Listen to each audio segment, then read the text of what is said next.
Bismillahirrahmanirrahim. Perkenalkan, nama saya Dimyati Nugroho dengan NPM 2263023 dari Fakultas Ekonomi dan Bisnis dengan prodi Ilmu Administrasi Bisnis.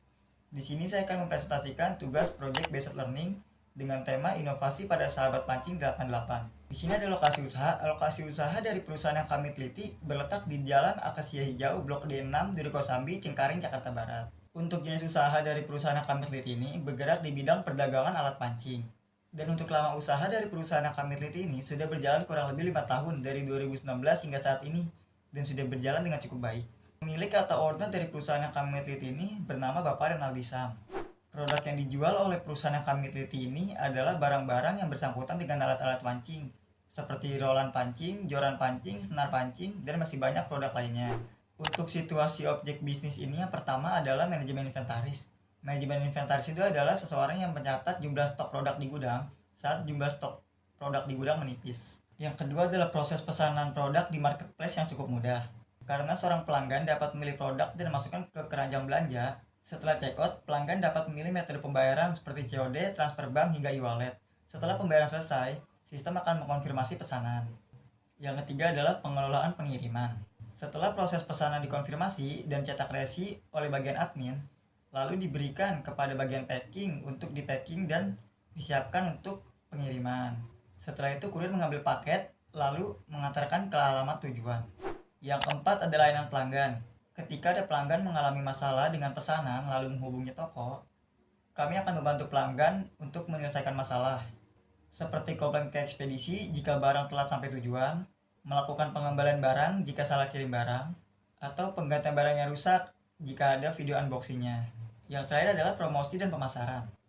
Proses promosi dijalankan oleh bidang admin, lalu admin mengelola kampanye iklan di platform media sosial untuk mempromosikan produk. Host live streaming membuat video promosi untuk menarik pelanggan. Konten kreator melakukan pembuatan ide konten, membuat copywriting, shoot konten, proses editing, dan upload video.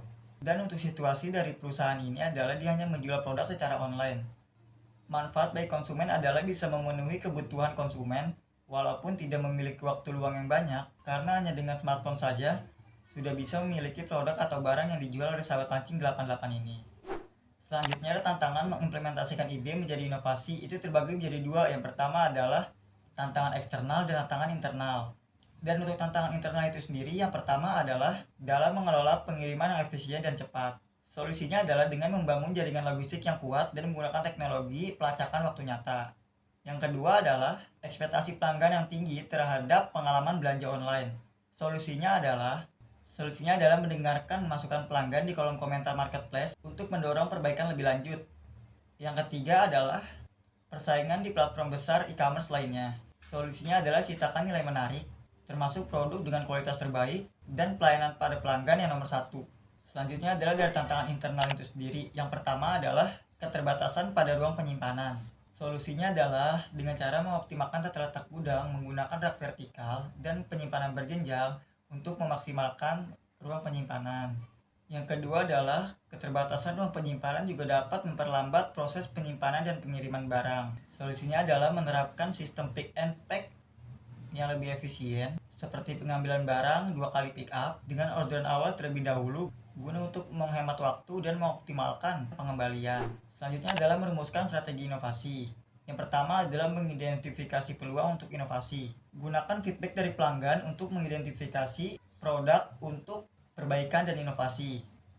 Yang kedua adalah implementasi. Buat rencana implementasi secara terperinci, sumber daya yang diperlukan, dan tanggung jawab untuk semua tim.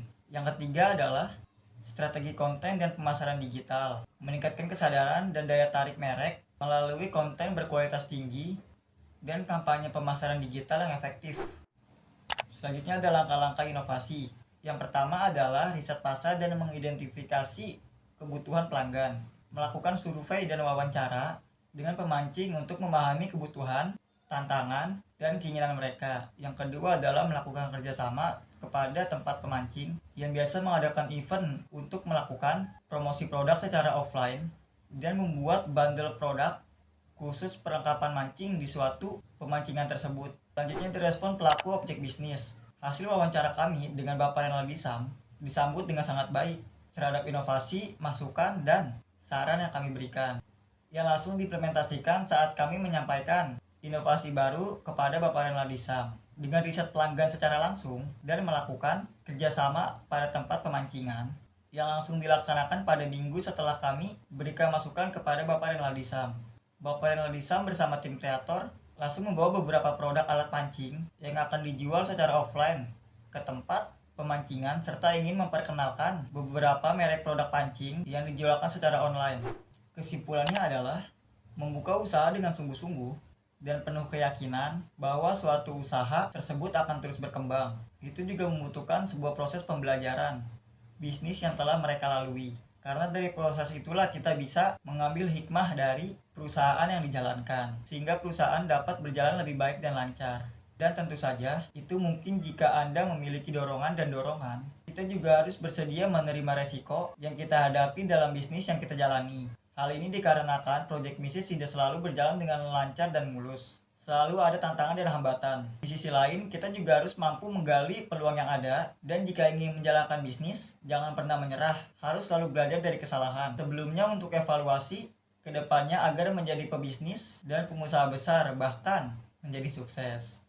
Oke, sekian presentasi dari saya. Kurang lebihnya mohon maaf. Wassalamualaikum warahmatullahi wabarakatuh.